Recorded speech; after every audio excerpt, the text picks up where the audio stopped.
Hi, this is Shweta, this is Nagesh గారు. So 35 చిన్న కథ కాదు. చిన్న కథేనా? చిన్న కథ కాదండి, గొప్ప కథ. అసలు ఇప్పుడు పిల్లలు తల్లిదండ్రులు చూడాల్సిన కథ. చాలా నచ్చింది నాకు. ఎంత ప్లెజెంట్గా ఉందంటే ఇంట్లో ఫ్యామిలీతో కూర్చొని ఒక మంచి సందర్భంలో అందరం కూర్చొని సరదాగా కూర్చొని పిల్లలతో సహా కూర్చొని ఒక అందమైన సినిమా. చాలా రోజులైందండి ఈ కమర్షియల్ ఫార్మేట్ ఆఫ్ మూవీస్ అన్నీ చూసి ఒకసారి ఇంట్లో ఆవకాయ, నెయ్యి, ముద్దపప్పు, అన్నం తింటే ఎలా ఉంటుందో అంత అందంగా ఉంది, అంత ఆహ్లాదకరంగా ఉందండి సినిమా. చాలా బాగా కంపేర్ చేస్తారు. ఎందుకంటే ఫుడ్ అనేది మనందరికీ హార్ట్కి చాలా క్లోజ్గా ఉంటుంది. సో దాంతో కంపేర్ చేశారంటేనే ఐ కెన్ అండర్స్టాండ్ మీకు ఎంత నచ్చిందో. సో మీరు ఈ మూవీ గురించి if you have to review it as your version, మీరు సినిమా చూసినప్పుడు వాట్ డిడ్ యూ ఫీల్? ఆడియన్సెస్కి ఒకసారి చెప్పండి. ఈ సినిమాకి సంబంధించినంతవరకు దర్శకుడిని మాత్రం మెచ్చుకోకుండా ఉండలేమండి. దర్శకులు ఎంచుకున్న కథే చాలా సెన్సిబుల్ కదా. అసలు ఇలాంటి కమర్షియల్ సినిమాలు వెళ్తున్న ఇలాంటి పోకడ కథల్లోకి ఇలాంటి కథ ఎంతవరకు తీసుకుంటారా? ప్రేక్షకులు కూడా చాలా వరకు మారి ఉన్నారు. అలాంటి నేపథ్యంలో అతను ఒక రకమైన సాహసమే చేశాడని చెప్పాలి ఈ కథ తెచ్చుకునే విషయంలో మాత్రం. ఈ సినిమాలో స్పృశించిన అంశం ఏంటంటే నాకు తెలిసి చిన్నపిల్లలు, ఇప్పుడు 5, 6 తరగతి చదువుతున్న పిల్లలు, వాళ్ళ ఆలోచన ఎలా ఉన్నాయి, అసలు వాళ్ళ భావోద్వేగాలు ఎలా ఉంటాయి. ఇప్పుడు ఇంతకుముందు నేను చిన్నప్పుడు స్కూల్ చదువుకున్నప్పుడు పరిస్థితులు వేరు, ఇప్పుడు పరిస్థితులు వేరు. ఇప్పుడు మొబైల్స్ వచ్చేసాయి, టెక్నాలజీ వచ్చేసింది, ఫ్రెండ్షిప్ అనేది కొంచెం మెల్లగా వాళ్ళు అప్గ్రేడ్ అయ్యారు పిల్లలు కూడా. ఇలాంటి నేపథ్యంలో ఈ పిల్లలు వాళ్ళకి నచ్చని విషయాన్ని బలంగా చెప్తున్నారు, నచ్చిన విషయాన్ని బలంగా చెప్తున్నారు. ఈ సందర్భంలో ఆ పిల్లాడికి ఏంటి మ్యాథమెటిక్స్ అంటే నచ్చదు. అరుణ్ అనే పిల్లాడికి అతను నచ్చని నచ్చకపోవడం కాదు, అసలు అర్థం కావట్లేదు. బేసికల్గా పిల్లలు ఏం చేస్తారంటే అర్థం కాని విషయాన్ని బట్టి పట్టేసి ఎగ్జామ్స్లో పాస్ అయిపోదాం అనుకుంటారు. అది అలాంటి కాదు. అసలు ఎందుకు అది నాకు అర్థం కావట్లేదు. ఇతను అడిగిన క్వశ్చన్స్కి ఎవరు సమాధానం చెప్పలేకపోతుంటారు. ముఖ్యంగా పేరెంట్స్ కానీ టీచర్స్ కానీ ఎవరు చెప్పలేకపోతుంటారు. అరే ఇలాంటి ప్రశ్నలు ఇప్పుడు అడగకూడదు అని మళ్ళీ తిడతారు తప్పించి దానికి ఎవరు కూడా ఆన్సర్స్ చెప్పరు పిల్లడికి. ఆ విషయంలో వాడికి ఒక రకమైన నేను అడుగుతున్న ప్రశ్న రాంగా లేకపోతే రైట్ అయ్యి ఇతనికి అర్థం కాని ఫేజ్లో ఆడు ఉంటాడు. అంటే నాకు అర్థమైతేనే కదా రాయగలుగుతాను, చెప్పగలుగుతాను, అట్లీస్ట్ దాన్ని మార్క్స్ చేయగలుగుతాను అనేది ఆ పిల్లడితో అంశం. కానీ ఈ టీచర్స్ ఎవరు కూడా అలాంటి ఫండమెంటల్స్ క్వశ్చన్ చేయొద్దని చెప్పి వారిని చేస్తూ ఉంటారు. అలాగా అర్థం కానీ అసలు అతనికి ఎటువంటి అంతుపట్టని ఈ కొన్ని ప్రశ్నలు ఉంటాయి. ఆ ప్రశ్నలన్నిటికి కూడా వాడు సమాధానం చెప్పే సినిమానే ఈ సినిమా బేసికల్గా చెప్పాలంటే. చాలా బాగా చెప్పారు. సో ఆ అబ్బాయికే కాదండి ఆన్సర్స్. సో ఆ 35 అనే ఒక పాస్ మార్క్ అనేది it becomes a challenge in that kids life. So అలాంటి ఒక సిచ్యువేషన్లో తన ఇంట్లో చాలా హ్యాపీ ఫ్యామిలీ ఉంటుంది వాళ్ళది. ఒక మిడిల్ క్లాస్ బ్యాక్గ్రౌండ్లో వాళ్ళ ఫాదర్ ఒక కండక్టర్ రోల్ ప్లే చేస్తారు. నివేతా థామస్ గారు చాలా అద్భుతంగా హోమ్ మేకర్ క్యారెక్టర్ బ్యూటిఫుల్గా చేశారు. I was spell bound by her performance.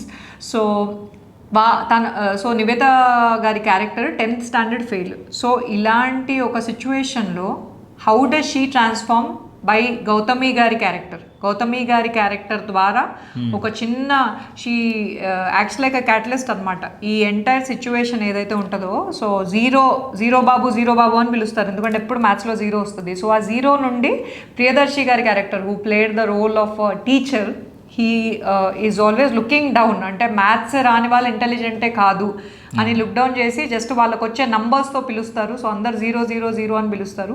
So ఆ 0ని 35 కూడా రావా ఇతనికి అన్నది వాళ్ళ ఇంట్లో అందరు ఛాలెంజ్ లాగా తీసుకుంటారు. స్పెసిఫిక్గా నివేత గారి character as a loving mother, doting mother with unconditional love, తనల్ని ఎడ్యుకేట్ చేసుకొని ఆర్ అంటే what does she do in that process అనేది you have to go watch this film in the theatres. నాకు సినిమాటోగ్రఫీ చాలా బాగా అనిపించింది. టెక్నికల్గా ఎడిటింగ్ ఆల్సో ప్రసన్న గారు చేశారు.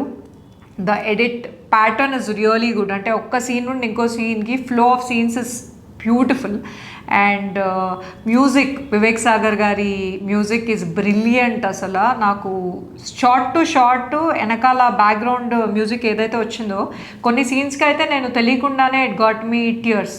So for me it's been long that I watched a film like that. ఎంత బ్యూటిఫుల్గా అనిపించిందంటే, అంటే ఆ చిన్న పిల్లలు కూడా అండి, the innocence in the characters of the kids Arun అనే క్యారెక్టర్, వాళ్ళ తమ్ముడు, స్కూల్లో వాళ్ళ friends, principal character. So each and every actor has given there 100%. And నాకు ఈ సినిమా చూసిన తర్వాత ఏమర్థమైంది అంటే, జెన్యూన్గా మనం ఒక కథ చెప్పాలి అంటే ఇది చిన్న కథ అయితే కాదండి. This is a film you have to go watch in the theatres for sure. My review is, మీరు వీకెండ్ కాబట్టి డెఫినెట్గా 35 చిన్న కథ కాదు సినిమా చూడండి. మీకు సినిమాటోగ్రఫీ ఎలా అనిపించింది? సినిమాటోగ్రఫీ యాక్చువల్గా అది ఏదో సెటప్ చేసి లైట్లు వేసి చేసిన ఒక సినిమాటిక్ ఎక్స్పీరియన్స్లో మనకు అనిపించదండి. ఒక లైవ్లీగా చూస్తున్నట్టుగానే సినిమా అంతా కూడా ఉంటుంది. ఇంట్లో ఉన్న అలాగే ఉంటుంది, బయట ఉన్న అలాగే ఉంటుంది, స్కూల్లో ఉన్న అలాగే ఉంటుంది. స్కూల్లో ఉంటే స్కూల్లో ఉన్నట్టే ఉంటుంది, ఇంట్లో ఉంటే మన ఇంట్లో ఉన్నట్టు, మనకు ఇంటి వసారాలో ఉంటే వసారాలో ఉన్నట్టు, పెరట్లో ఉంటే పెరట్లో ఉన్నట్టు, ప్రతి మనకి మనం ఎక్కడుంటే ఆ ప్లేస్ని అలా అంతే బ్యూటిఫై అంటే ఎగ్జాగరేట్ చేయకుండా లైటింగ్ కానీ ఫ్రేమింగ్ కానీ అంత చక్కగా నికేత్ బెమ్మి అనే సినిమాటోగ్రాఫర్ చేశారండి. ఇందాక మేడం చెప్తూ చిన్నపిల్లల్లోని ఫ్రెండ్షిప్, మనకి స్కూల్ పిల్లల ఫ్రెండ్షిప్ చాలా బలంగా ఉంటుంది అక్కడ వాళ్ళ ఫ్రెండ్షిప్. వీడికేమో అబ్బాయికి మ్యాథమెటిక్స్ బాగా పోరు, ఇంకో వాళ్ళ ఫ్రెండ్ ఏమో కొంచెం మ్యాథమెటిక్స్లో కొంచెం 100 మార్క్స్ వచ్చే కుర్రాడు. వీళ్ళిద్దరు ఫ్రెండ్షిప్. వీళ్ళిద్దరిని ఫ్రెండ్షిప్ను కూడా విడదీసేది మార్కుల అనే ఒక ఎమోషనల్, ఆ పసి హృదయాల్లో మార్కులు విడదీసే ఒక చిన్న సన్నివేశం ఉంటుంది. ఒక ఎవరు చాణక్య క్యారెక్టర్ ద్వారా, teacher, maths teacher Chanakya character ద్వారా అది చాలా ఎమోషనల్గా ఉంటుంది. ఆ ఫేజ్ ఏదైతే ఉంటుందో. ఇంకొకటి మేడం చెప్పినట్టుగా నివేతా థామస్ పర్ఫార్మెన్స్ సైడండి, ఆమెను చూస్తే ఇంకా మన యాక్టర్లా చూడం. అమ్మ మన ఇళ్లలో అమ్మ ఎలా ఉంటుంది, ఎలా బిహేవ్ చేస్తుందో అలాగే చేశారు ఆమె ఈ సినిమా వరకు వచ్చేసరికి.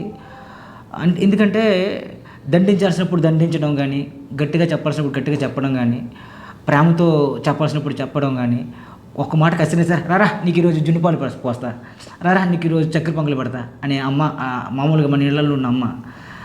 అది ముఖ్యంగా ఈ సినిమాలో వైఫ్ అండ్ హస్బెండ్కి మధ్య ఉన్న రిలేషన్షిప్ ఒకటి ఉంటుందండి. చాలా అందమైన సన్నివేశాలు ఉన్నాయి ఈ సినిమాలో. సన్నివేశాలను అప్పుడే చెప్పకూడదు, మీరు సినిమాలో ఎక్స్పీరియన్స్ చేయాలి మీరు బేసికల్గా.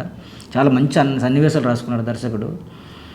సో ముఖ్యంగా ఈ సందర్భంగా నేను దర్శకుడు నందకిషోర్ ఏమని గారికి మాత్రం హ్యాట్సప్ చెప్పాలండి.